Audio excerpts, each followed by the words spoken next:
Letter from President Trump's lawyers trying to block the release of a new book. The publishers of Fire and Fury released the book overnight.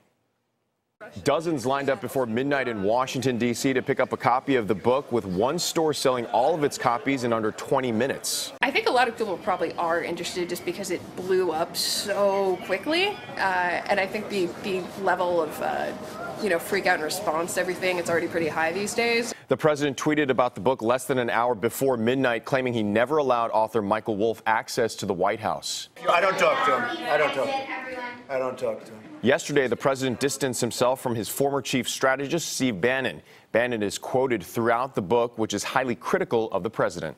The big picture here is a picture of a White House that is chaotic, of a president whose impulses whipsaw the White House, of a lot of backstabbing, front stabbing.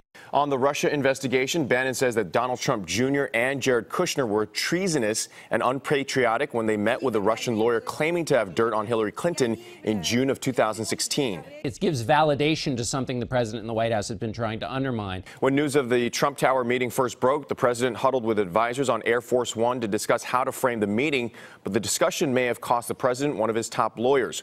Wolff writes that campaign lawyer Mark Corallo resigned because he thought the Air Force One conversation constituted obstruction of justice. Obstruction of justice would fall under special counsel Robert Mueller's investigation. Wolff also writes that the president has asked associates to help pursue an anti-Mueller campaign on his behalf.